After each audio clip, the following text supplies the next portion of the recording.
All right. Well, good morning, everybody. I'm Jessica Lamb, your RE director, and I have the unique pleasure today to be able to present to you. I think it's fitting that our offertory also benefits Safe Schools South Florida, as the presentation I'm going to give you today is actually a presentation I use for at Safe Schools South Florida with administrators, teachers, counselors, and that sort of thing.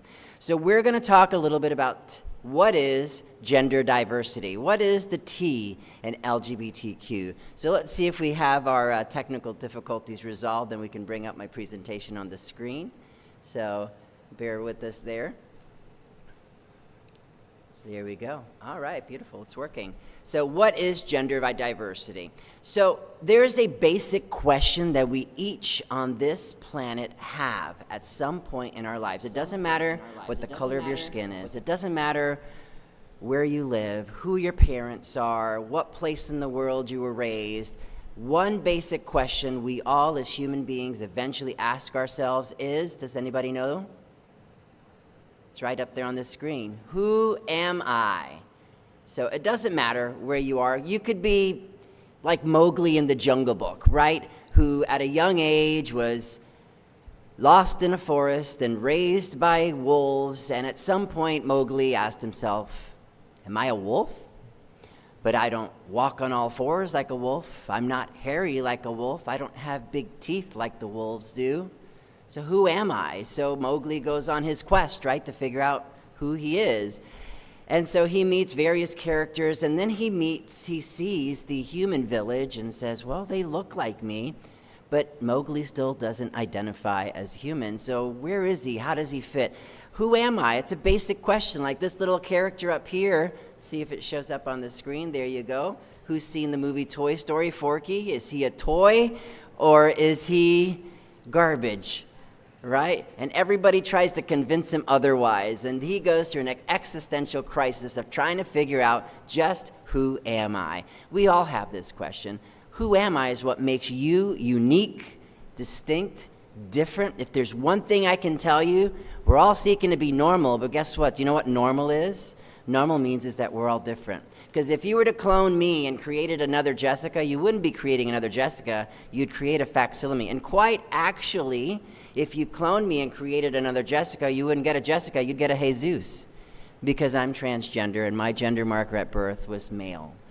And so essentially I can't hide from my DNA, so if we were to clone me, we'd get another boy. Now whether or not that boy decides he's transgender, well, that's on him. That's what makes us all unique. That's what all makes us different, that we are unique and how we answer that.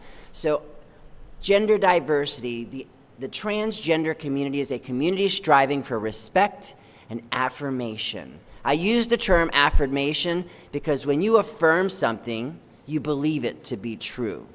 And so affirmation, instead of, not being okay, I accept you, right?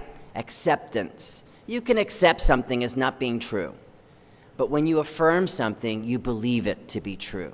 And so we are looking for affirmation for this community. So who am I? Well, when it comes to sexual identity, is 4 components. There's one, that gender marker assigned at birth. I say assigned at birth because raise of hands here, who had a decision on what gender they could put on your birth certificate? Anybody?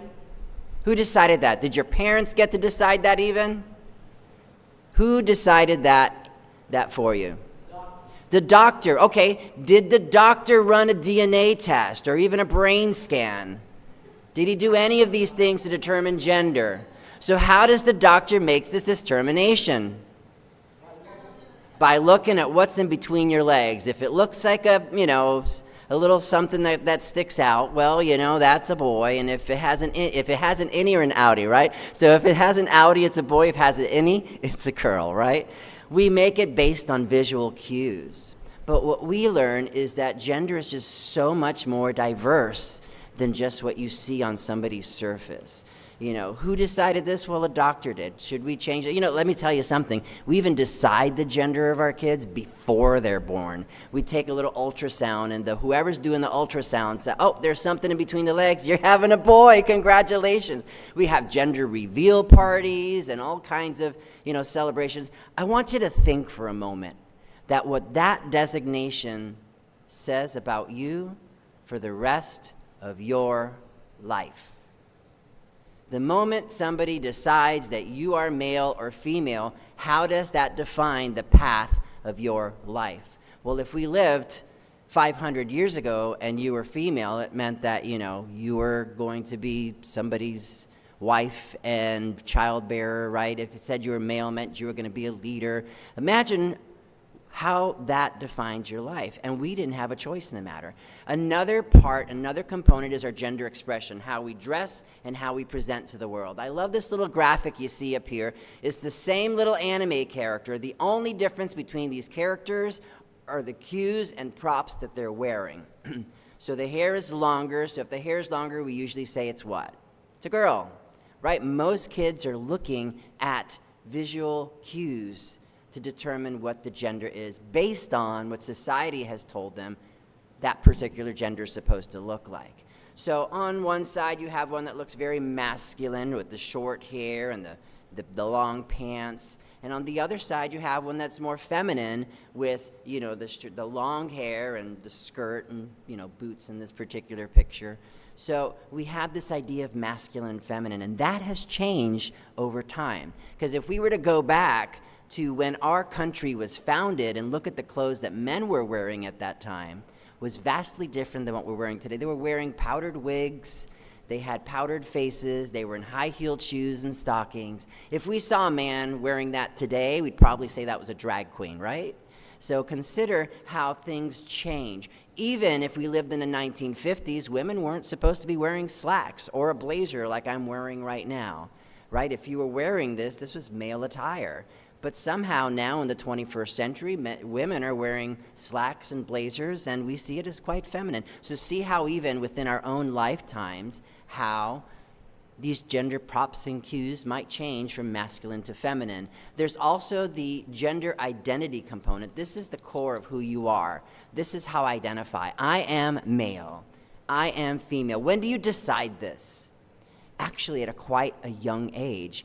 You could be as young as 2 or 3 years old and realize that my body is different than your body. And so depending on what's been communicated to me, I will define myself as such. But we have a sense of that at a very young age, gender identity. And then what most people might confuse with gender identity is sexual orientation. This is who I'm attracted to, right? So who you're attracted to is not the same as your gender marker at birth. It's not the same as how you express to the world. It's not the same as your gender identity. That can be different. In this particular graphic here, it's called the genderbread person. Now, when DeSantis passed the parental rights and education law, essentially outlawed this particular graphic I'm using here. I used to teach this at Safe School South Florida. It was edited out of my presentation. I was not allowed to use it. If you saw him sign the bill to law, you would see that in the background as curriculum that was being taught to kids. Incidentally, folks, this was never taught to children. They might have been presenting this to children in a therapy-type session just to get an idea, because if you look at the graphic, it's quite simple. Identity is what I think about myself. Attraction is who I love right here in my heart. My biological sex is what's in between my legs. And incidentally, does what is in between your leg define your gender? No, the only thing that it defines is the role you'll play in the reproductive process. That's it. Separate that. And then, of course, on the exterior, there's expression. They can all be different. In my brain, and let's just look at me as an example, in my brain, when I was young, I used to think I was a girl. Somehow I knew I was different. The idea was I'm a girl. It was just kind of like a movie reel playing over and over again on repeat, on loop, like a GIF, if you will. And so that was the message. But the messages given to me back in the 70s and 80s was that was not a normal thought because I was a boy, because that's what in between my legs it said. All right, so there you see there's a difference. Then there's the expression, depending on what time in my life you found me. I might have dressed like a rebel like David Bowie in the 1980s, or Elton John or Michael Jackson, who was my hero back in the 1980s. And so my clothing could be perceived as very feminine. I mean, I was a rock star back then.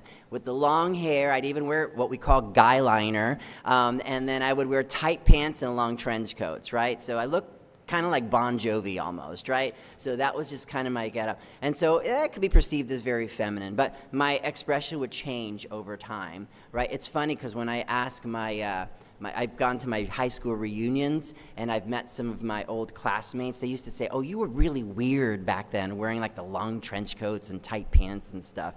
But you're actually kind of normal now, because I don't dress as extreme as I did when I was younger. So my expression was masculine, feminine, kind of in between. My attraction, and here's the censure, I was attracted to women. But I wasn't attracted to women as maybe a heterosexual man might be attracted, because here in my brain I thought I was a woman. So to coin a phrase which I hate to use, I was a lesbian trapped in a man's body. There you go. But see how that's different. Now think about it for yourself. When it all aligns, right, when what I feel about my gender matches what's in between my legs, this is what we would call cisgender. Right, so I am cisgender, that aligns. When it's different, that's when you say that it might be transgender. So look up this graphic online, genderbread person, maybe, look at that for yourself and see how that might fit for you. LGBTQ, the acronym, and plus, let's not forget the plus, but we've added QQIAA, so there's all kinds. We're trying to, basically take over the alphabet, I think. So that's why we add the little plus over there. But L, what does L stand for? Lesbian. I was once a tomboy, now I'm a full-grown lesbian. Not always, but sometimes. Just a little fun graphic. G is gay, right? So there's gay. And there's one of my favorite couples there. There's Neil Patrick Harris with his husband. And let me ask you a question. If you saw two men walking hand in hand in the shopping mall somewhere or at the food court, would you think that might cause some eyes to turn and gossip to start? Probably, right? But if you saw two women walking hand in hand through a shopping mall or a food court of some sort, does that cause eyes to turn? Not, depends on what the presentation. Right? If one is a little more butch presenting than the other, that might. So interesting, think about that sort of dynamic and how that works. It reminds me of a story when I was a kid. When I was a kid, my dad and my family, we went to go to Key West for a timeshare. Back in the 80s, timeshares were the rage. And they were promising you boats and cars and all kinds of stuff if you went to a presentation. Now you just get a trip to Disney. But back then, we would get a boat. We did get a boat. It was about this big and it was inflatable. But we were, in the queues, that's what they call it, where, the salesman puts you with all the rest of the other people that came to the presentation before they call you in for your appointment. There's a queue. And in the queue, there's lots of people, and we'd look around, there's people all around the world. And my father saw these two men in the back of the room walking hand in hand with each other. One was an older gentleman, one was a younger gentleman. They were holding hands, and not just holding hands, but they were kissing. They were very affectionate with one another. So my dad decided to give me a teachable moment in that moment, because he saw me noticing these two men. And he leans over to me and says, do you see those two men? He actually did this. He pointed. Do you see those two men over there? Well, sometimes you'll see that these men, they like each other, and that's okay. He was trying to, show me to be a little open. And the two men, the older men, noticed my dad go like this, point at them, decided to come around and introduce themselves to me, and, figured maybe. And he goes to my dad, let me introduce you to my son visiting from Italy. He is here and I love him. And so, first impression. So think about that for a moment when we see things, when we look at the expressions and such. So G is for gay, yes. So interesting there. And there's bye, bye, bye. I know I can't take no more. I ain't no lie. I'm coming out that door and bye, bye, bye. So is bye a deviant of some sort? Is it somebody who just can't make up their minds, make a choice? Is it a boy? Is it a girl? Is it both? Maybe it's both, right? So bisexual, I know many bisexuals here. There's one of my favorite bisexual men sitting in the back of the room over there. Hi, Luigi. Love you.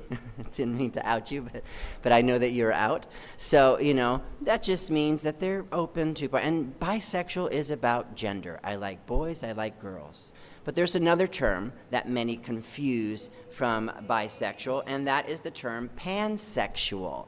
out of the frying pan and into the world. So pansexual, what does pansexual mean? Pansexual, many people might confuse as somebody who's bisexual because they like both male and female partners, but it's not so much about male or female partners. It's about heart, not parts. Why is this term pansexual important to the transgender community? Let's look at this photo right here. So here we see a couple, and what you see there on the left-hand side is this man who married his high school sweetheart. They went to college together. They fell in love. They got married. They had children, right? And so, she marries her high school sweetheart and has a family with him. And at some point in time, he comes out and says to her, honey, I'm a little different. I feel like I should have been born a girl. And so what does the wife think at this point?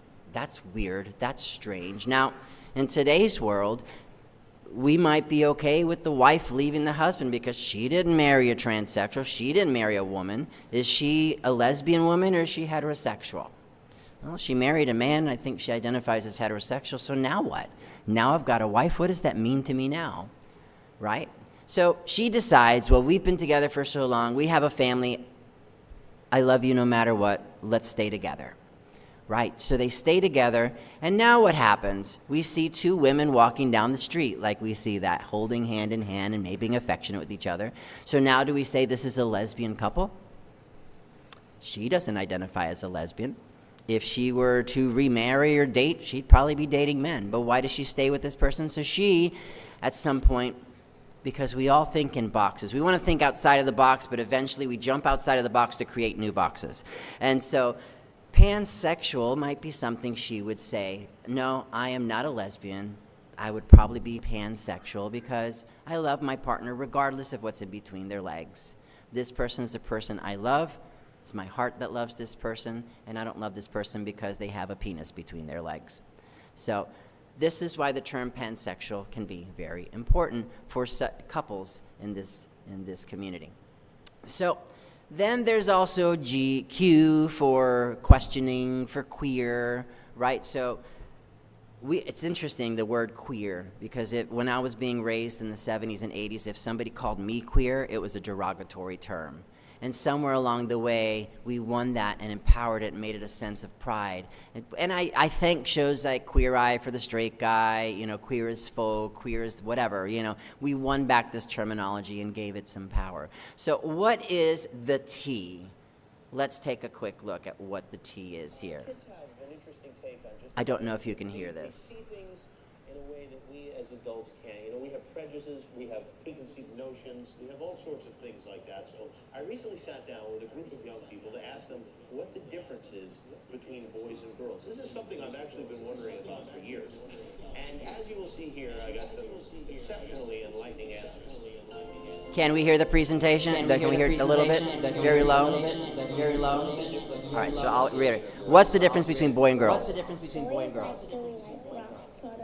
Boys like rough stuff? Boys like rough stuff?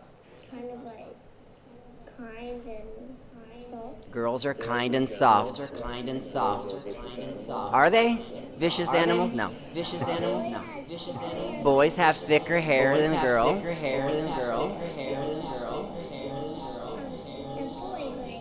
Boys wear yarmulke. Look at how religion. Girls don't.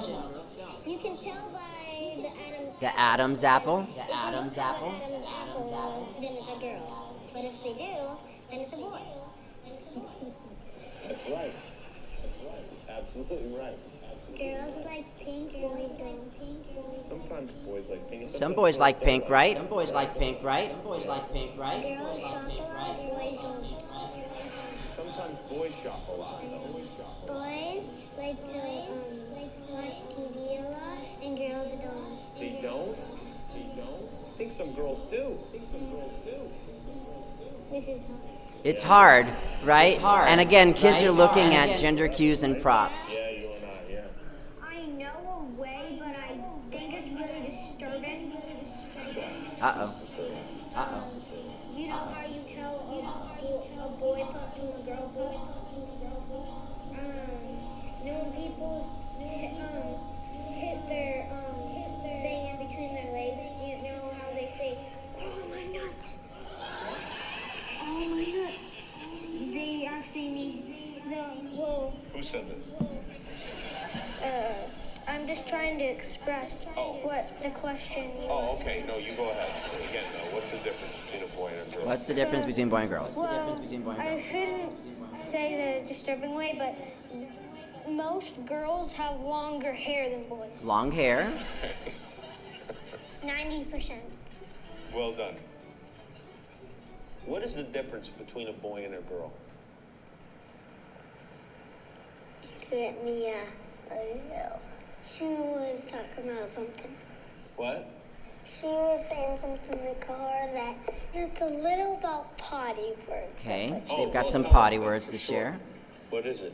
It was Venus, Cupid, stupid. It was Venus, penis, Cupid, stupid. Yeah. Is this a song? No, it's a poem my friend Oh, it's a made up poem? when we were finding funny rhymes. Oh, well, that's a pretty funny one, right? So what's different about boys and girls? What's different? Hair, is longer than, and their privates. And their privates are different. Yeah, they're called differently. They're called differently. Penis and vagina. There you go. Who wants to be their parents? Penis and vagina. That's what they decided, right? So, but as I'm teaching you now, what's in between your legs doesn't define your gender. But see how kids are looking at cues and props, and in reality, all of us are. And all of us are making assumptions about pronouns. What does this all mean? So in this, I'll skip through this video here, but there's a price that has to be paid, essentially, to be your authentic self. How many, dreams aren't free. In the video I was going to show you a second ago, a youth says, when they wanted to come out and present themselves in the gender identity that they felt authentic in, and when somebody asks them, are you ready for the flack and for the people who might say things about you, the bullying, the people who are going to be against you, and that person says, well, dreams aren't free. So think about that for a moment. Dreams aren't free. Means that there's a price that you have to pay. Now let me ask you, how many of you would be willing to pay this price? The loss of your family? The loss of your job? The loss of your housing? The loss of your friends? I can keep going. There's a price to pay to be my authentic self. That's not really fair, is it? What is transgender? Here's our transgender umbrella, which is a general term that applies to a variety of individuals, behaviors, and groups which involve tendencies, behaviors that differ from the binary gender identities that are typically assigned at birth. Remember I said how that defines the rest of your life? Now, we may not be using terms like transgender as much. We're all educated on transgender, but we want to expand the notion of what gender is, because gender is more than just binary, it's diverse. So we might say this is a gender diverse umbrella, okay? We might even say gender expansive. When we're working with youth, when I do presentations at Safe Schools and I'm talking to counselors and administrators and teachers, we talk about gender expansiveness, because that's exactly what it is. Gender's expansive. There's so much under that umbrella. It's not so black and white. So in the past, we would see a graphic like this. Here's somebody standing at the bus stop, and there's the other person standing that's post-stop. So look at the picture, though. And what do we have depicted there? Post-op mean post-operative transsexual individual. They're standing, of course, in front of a sex change clinic in this graphic. But typically what we see portrayed in the media is a man dressed in women's clothes, right? But someone, although this falls under the umbrella, this is a person who might be a transvestite. Okay, transvestite is a term that was coined in the 19th century, at the end of the 19th century, by a doctor named Magnus Hirschfeld. Magnus Hirschfeld came up with the term transvestite. He was also known to cross-dress himself. Not that he himself was a transvestite, but he wanted to put himself in the shoes of his patients. I'm going to give you a little homework assignment. Tonight, I want you to look in your closet and pick up clothes that belongs to the opposite gender, something that you would consider belongs to the opposite gender.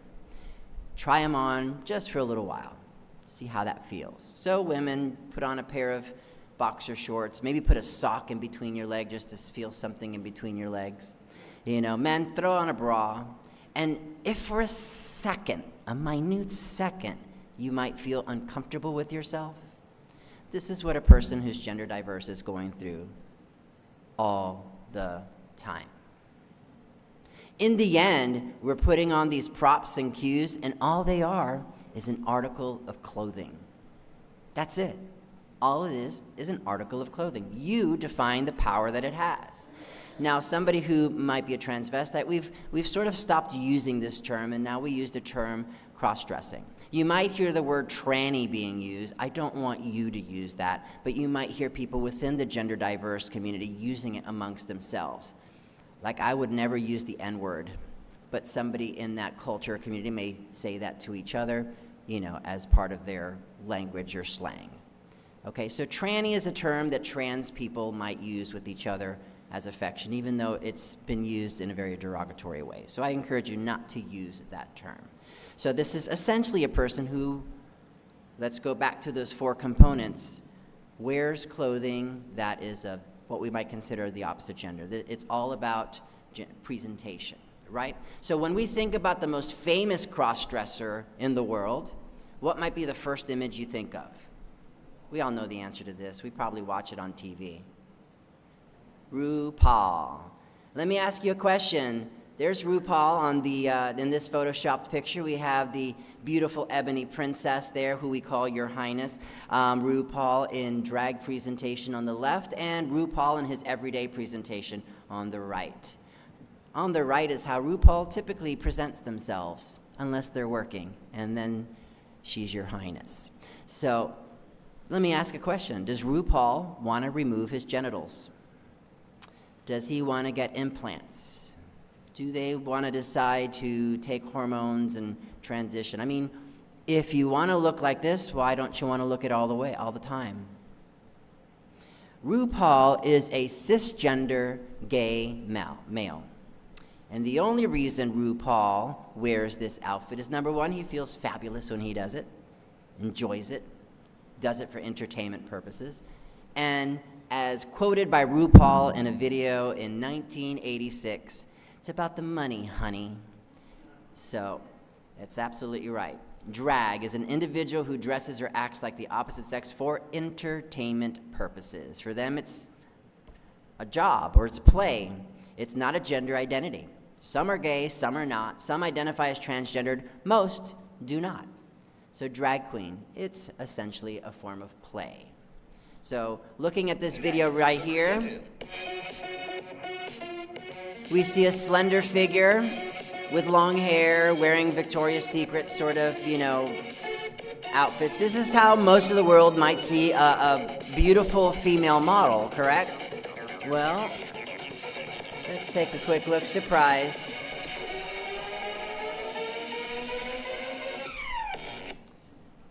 Okay. What was that we just saw? Did we have a WTF moment? Ever been walking down the mall and see a slender person with long hair and they turn around, they've got a full beard, and they're like, oh, wait, hold on, I made a mistake. First impressions.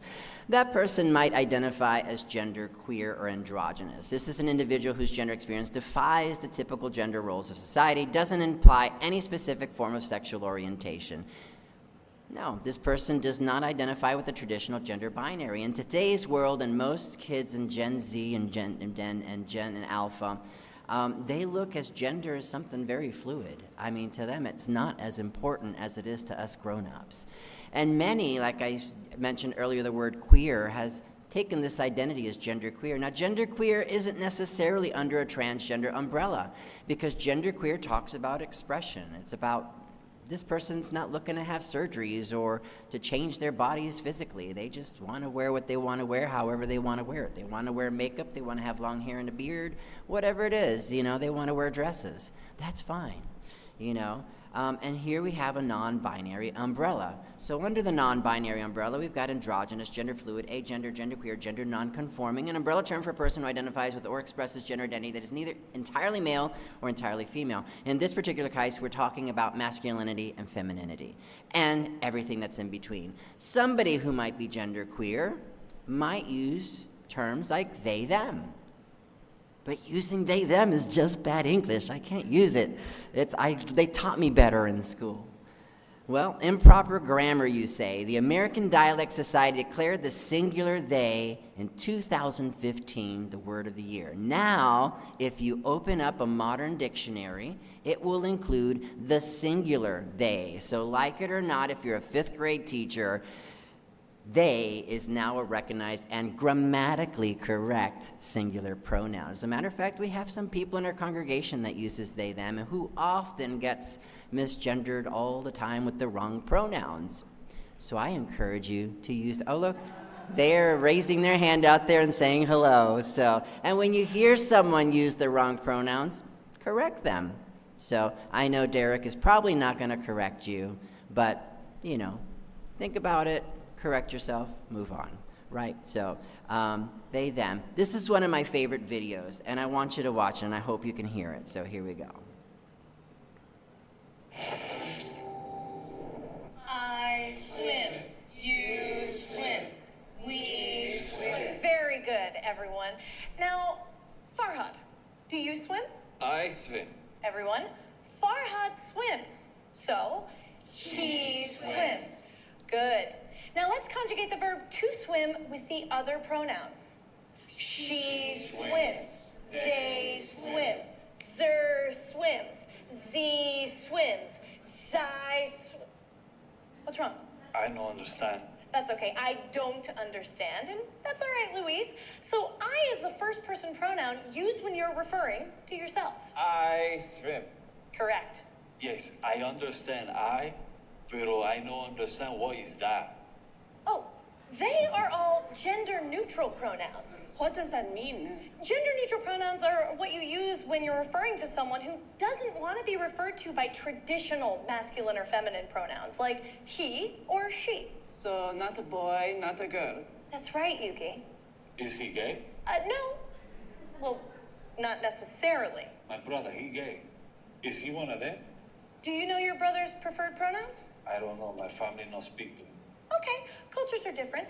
It's important when studying and practicing English that you stay sensitive to the pronouns of others. Not a boy, not a girl. That's a table, Farhad.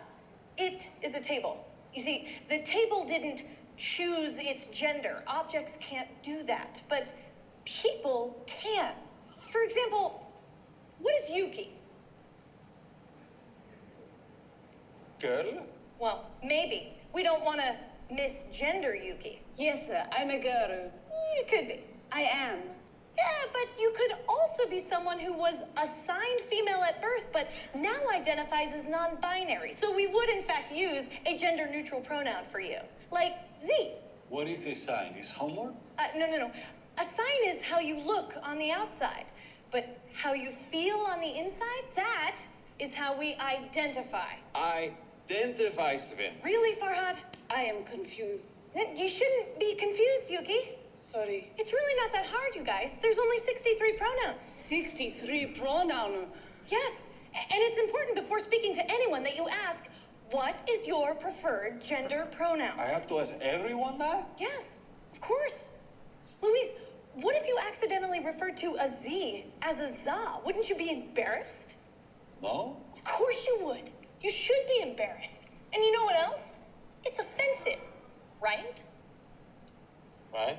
And you want to be a gender ally, right? Right? You're not learning English to be a bigot, are you? Okay. All right. Louise gets it. Okay, so who is still confused? Anybody? Yeah, so I wonder then, if He-Man came in and decided to use a gender-neutral pronoun, would we say, instead of He-Man, they person? Right? It's just a little humor for you. So you had me at my preferred pronoun. So one of the easiest ways to affirm somebody's gender identity is by using their preferred pronoun. And in some cases, using a preferred pronoun can save a life. Now, we often might hear, it's like, well, it's not comfortable for me, and no, I don't believe in that. If you don't want to use somebody's gendered pronoun, think about it for a second. Why? Why don't you want to use it? And a lot of times, it has to do with your own pride. It's you being a little stubborn with the ideas and notions you were raised around, maybe your belief or political views, right? It's as simple as using somebody's preferred pronoun. So when you introduce yourself and you say, "Hi, I'm Jessica and I use she, her pronouns," I'm immediately saying to you and giving you permission to tell me the same. For example, if I said to you, "Hi, how are you?" What's your response? Good, how are you? Fine, how are you? We've all been raised with that sort of etiquette, right? Hi, how are you? Fine, how are you? See, if you ask me, "Hi, how are you?" I'm not going to say, "Well, last night my dad came home drunk and the weather was really bad." We don't get into that kind of, this is called small talk, right? So, but when you say, and let me tell you that Gen Alpha, Gen Z, they use these introductions. "Hi, I'm Jessica. I use she, her pronouns. How about you?" And then the moment they introduce themselves, "Hi, I'm Derek and I use they, them pronouns." Make every effort in your brain. Didn't mean to single you out, Derek, but you were the first one I thought of. They, them, right? And so make every effort, to do that. Now, some of you, let's take a quick look. Here's your community of they, them, right? So if we saw this person in public, raise of hands, how many would say, "Excuse me, sir"? Raise of hands, "Excuse me, ma'am." Okay, let me ask you, how about just "Excuse me"? Right, everybody's raising their hands, but let me tell you something about just "Excuse me." If you start a conversation with this person, whatever your preconceived initial impression of what pronouns you should use for this person will vomit out of your mouth at some point in time. I promise you, it will happen. So maybe instead of saying just "Excuse me," you could say, "Hi, I'm Jessica and I use she, her pronouns. I'd like to be respectful. How about you?" Right? Or, and I always say this, pay a compliment first. "I love that tie. That's such a great tie. I'd love to get a tie like that from my dad." "Well, listen, I'm Jessica. I use she, her pronouns. How about you?" And let me tell you, as uncomfortable as it might be in that moment to even ask that question, because maybe you're not sure, you make the world of difference for the person who's coming presenting. You do. You do. So how about this person? Is this a boy or a girl? Raise of hands if it's a boy. Raise of hands if it's a girl. Okay, looking at gender props and gender cues, we see a nice little gown on there. You can't really tell, but it's a shade of like pink. It's a very pale looking thing. We see Mary Jane shoes, long hair. Now, incidentally, this is a photo of one of the most famous people of the 20th century, and I'll give it away in a second, is the only president to be elected for 4 terms, President of the United States during World War II and the Great Depression, one of my favorite presidents of all time, Franklin Delano Roosevelt. Was he transgender, people? No, he was not. He was not transgender. I so admire him because even in his presidency, they had guardrails, and because he was in a wheelchair, and so talk about disability Pride Month. He would just hold on to the podium because he wanted it to display strength to the nation. And I just so admire that man. But why was he wearing clothes like this as a child? Because guess what? This is how we dressed our little boys back in the 19th and 20th century. And why did we dress them? Well, we didn't have diapers back then like we have today. There was no such thing. So gowns were more practical, usually in white and dull colors because they were easier to bleach and you wouldn't, bleach away the colors. And so, yeah, it was easy for him to effecate in there and clean the clothes. Basically, that's why we would put our children, and little flowery things because we wanted to put, so this was the basic, and at some point in time, we changed it. Now, if we put a kid in a dress like this, we would say that this is a girl, right? When did this change, So it's interesting to see how things might change in a generation. How about this character here? Is this a boy or a girl? Any guesses? Hands if it's a boy, hands if it's a girl, hands if it's neither. Incidentally, if you are into Greek mythology, you will come to find out that Cupid, drop back your bow, is a gender variant character who is what was called a hermaphrodite. Why did we call Cupid a hermaphrodite? Well, Cupid didn't have any gender. and was also the child of Hermes and Aphrodite. Put the two together, you have a hermaphrodite, which we now, in today, the politically correct term would be intersexed. So basically, no gender at all. So for a long, and you know what I love about it? You know how we celebrate the holidays with characters like Santa Claus and ghouls and goblins and witches? Well, we celebrate Valentine's Day with a transgender character. I love it.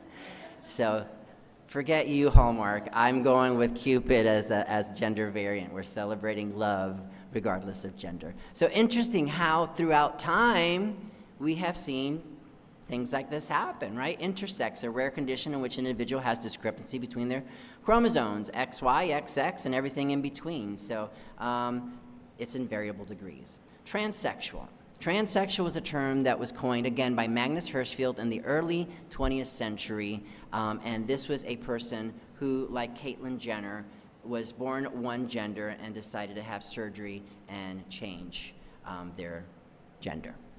So while most transgender individuals self-identify, the umbrella includes many overlapping categories. They're related because of the prevailing gender discordance between the biological, cisgender, and socially assigned roles by neither gender binary. So when referring to a person who is gender diverse, it's respectful to always use their preferred name and pronoun regardless of their legal gender status.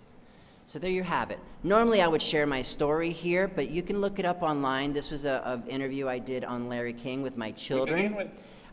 You can Google it, Jessica Lamb on YouTube, and you could watch my video of Larry King. I was also on the show Ricky Lake. It was one of those things that when I was growing up, I didn't have representation. The representation I had was Tom Hanks in drag in a show called Bosom Buddies. But then I discovered, and I don't remember, it was watching Merv Griffin in 1978 maybe, I was about 8 or 9 years old, that there was a transsexual woman promoting her book, and she came out and said the word transsexual.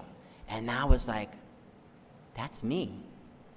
And so I decided to go, and I didn't have Google back then where I can okay, I like to wear girls' clothes, what am I? Gunk. No, I didn't have that little enter button. I had what was called the Dewey Decimal System. Anybody know what that is? Remember going to the public library, opening up those little card files and go like this, looking through? And here I was, learned the term, transcendental, transatlantic, there it is, transsexual. And the book that was there was about a woman named Christine Jorgensen, who in the 1950s had a serial, when I say serial, I don't mean like the kind you eat, but it was a newsreel essentially that were called serials that would play before a movie because they didn't have CNN back then. They had they didn't even have TV in the houses. So the only place you could get news was in a movie theater when you went to go see a movie, and before the movie they would show you these things. And so Christine Jorgensen came out as a trans woman essentially and made headlines all throughout the world. And so imagine for representation's sake that you saw this woman and you felt the same way. That's how I felt when I learned the term transsexual. Go figure, in a 3-story library in downtown Miami, there were only 3 books in the entire library. It was the biography of Christine Jorgensen, Second Serve by Renee Richards, and a book by a trans man called Conundrum. And they were never there. They were always checked out. That made me realize there's somebody like me. And so I would camp out at the public library to see who might turn in these books, because I might recognize somebody who was like me walking in there. So it's really interesting, right, looking. So I decided to get on the Larry King show. I've been teaching since the 1990s. My mentor, Dr. Marilyn Volker, used to invite me to her classrooms to come and share my story with her classes and such. And so through my work in the community, one of the producers of Larry King came across me. I was friends with Jazz Jennings and her family. And it's interesting because Jazz Jennings' mom once approached me at a panel and says, you gave me hope for my daughter for the future. I've never seen a trans woman grown up as responsible and who lives a pretty normal life. I thought my kid was going to have problems, but you seemingly have handled this very well and you've given me hope. And so I realized that I needed to be there. We all stand on the shoulders that came before us. And so this is one of the reasons why. So if you want to look up my videos online, you can. So I do encourage you to do that. So it's really time now to break through the barriers, redefine the binary, and redefine that stereotype. And with that, I kind of ran out of time, and I have so much more that I could have gone over with you today.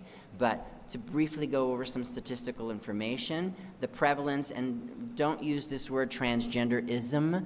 Transgenderism is a derogatory term used usually by right-wing and conservative people to make it like an illness or something that could be cured.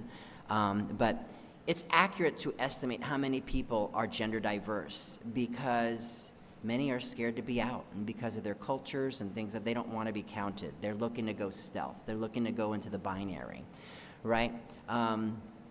In this particular graphic, the darker blue states is where we see more of this gender diverse population, and then you can see it as the shades go down is where there's less prevalence. According to a study in 2022, about 1.4 million adults in America identify as transgender. The numbers will fluctuate by state, but they double from the findings a decade ago. Why are they double? It's not that they didn't exist. It's because more and more people are standing up. So I grew up in the 1980s with Anita Bryant here in the state of Florida, who was making it a big problem if you were LGBT or anything other than binary heterosexual. And so we weren't allowed to be out. And we didn't have communities. I always say I was part of the community before the community ever existed, essentially. And it didn't. What I have hope for today with all the laws that are being passed, that are looking to get passed to prevent health care for young kids who are gender diverse, is that there's a community that's more outspoken today than there ever was. And so there is a community that is out there. According to the American College of Pediatricians, the percentage of children with gender dysphoria is the incongruence. This is the sense of that I was born in the wrong body. 1.43 of the population of children is transgender. So, 39% of LGBTQ plus young people seriously considered attempting suicide in the past year. 46% of transgender non-binary young people, youth of color, reported higher rates within white peers. Think about it this way. 1 out of every 2 kids who are gender diverse will consider suicide. 90% of LGBTQ plus youth said their well-being was negatively impacted due to recent politics. And I personally know of about 4 families that have left South Florida because of the politics that are going on here. And because they wanted a safer space for their gender diverse children to live and to be able to get health care that they deserve to have. 56% of LGBTQ young people wanted mental health care in the past, were not able to get it. That's more than half are unable to get the help they need. Fewer than 40% of LGBT young people found their home to be LGBTQ plus affirming. So that's because I just mentioned 1 out of every 2 would consider suicide. 50%. Let's just say that. Even if you used a percentage like 40%, you're still talking 1 out of 2. If my mother, when I came out to her at the age of 14, knew these statistics, and when I said, Mom, sometimes I pray to God at night that I could wake up a girl, if she knew that by not affirming my gender identity that I would have suicidal ideation, she might have not answered the way she did. I had a son and not a daughter. Fortunately for me, although I did have suicidal ideations, I was never seriously considering them. I had a little more, I just figured I needed to hide it better. More matter, you can't convert somebody to not be this way. This is inherently who they are from inside. Greater levels of support and acceptance can be directly associated with dramatically lower rates of attempted suicide.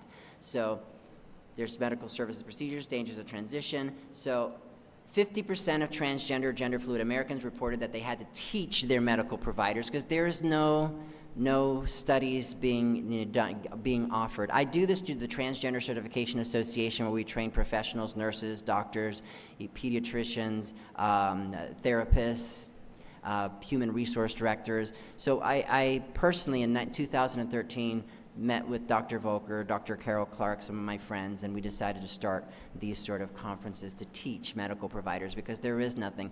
In a PhD program, do you know how much time they dedicate to teaching their doctors how to work with this population? Maybe 2 hours out of what, maybe 6 to 8 years they may be going to medical school. So there's really nothing out there. Most of the time, a trans person is educating their physicians and doctors around this. And 19% have been refused medical care, left on a gurney to die.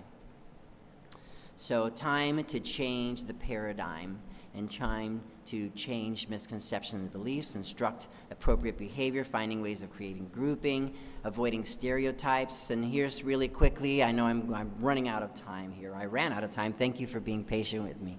Dividing groups by gender, try to group in creative ways. One of my favorite ways is not boys here, girls there, but go 1, 2, 1, 2, 1, 2, all the ones here, all the twos here. You can also do by creative grouping is just thinking of other ways without using gender to group people. So using pinks and blues to represent, use a variety of colors. I asked my niece once what her favorite color was. She said rainbow. So rainbow is a good color. So anyhow, with that, I'm going to finish my presentation. Thank you so much, everybody, for today and for having the patience with me. We have our closing hymn to come here. So are we ready? So thank you. So go in peace.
Hi, everyone. Our closing song today is not a hymn.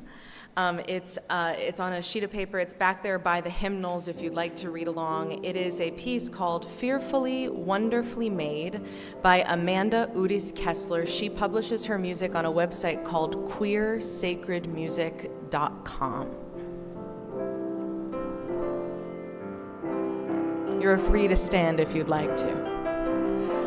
My body is full of delight. I laugh and I sing and I dance and I play. I bask in the sun at the dawn of the day. I hold my beloved at night. For all of the joy that my senses can know, for pleasure and passion, the fire aglow, I lift up my voice in the deepest of praise, for I have been fearfully, wonderfully made.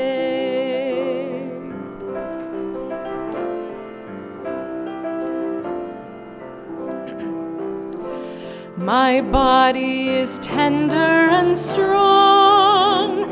I wonder and tremble and struggle with pain. I work and create, bless the world where I can. I offer my life's sacred song for all of the gifts that my body can bring, for all of the places my body has been. I bow down my head and in gladness I pray, for I have been fearfully, wonderfully made.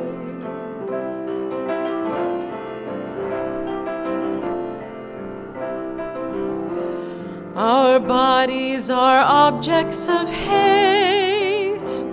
We live with the judgment of those who condemn.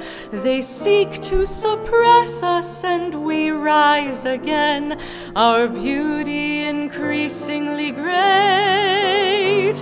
Although we are targets of violence and fear, we're free and we're proud and we won't disappear.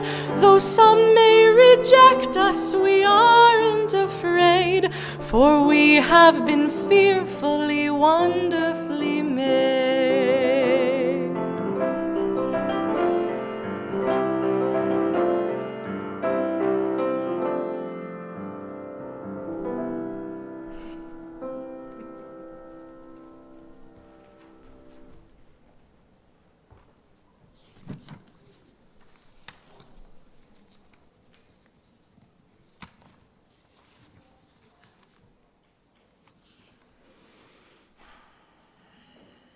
Thank you. Time for announcements and gratitudes.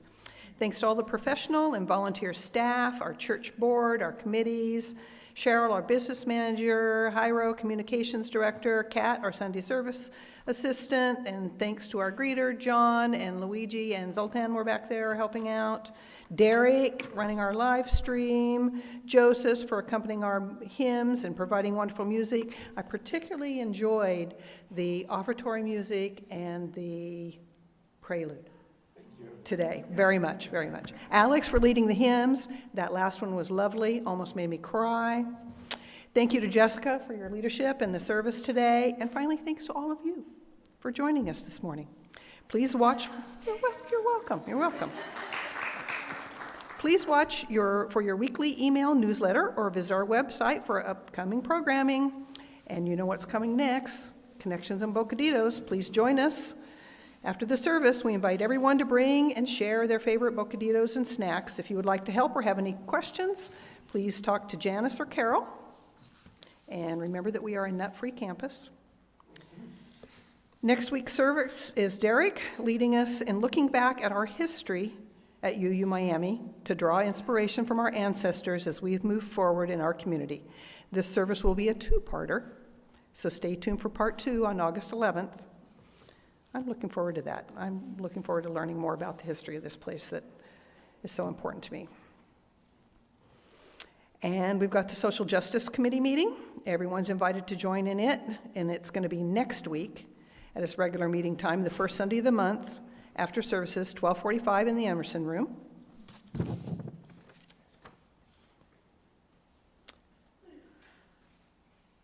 Okay, now I'm going to extinguish the chalice. With this reading, we extinguish this flame to remind us love is the center. We explore and rest, engage and heal. Love remains the center. When all we can see is cold ashes, love remains.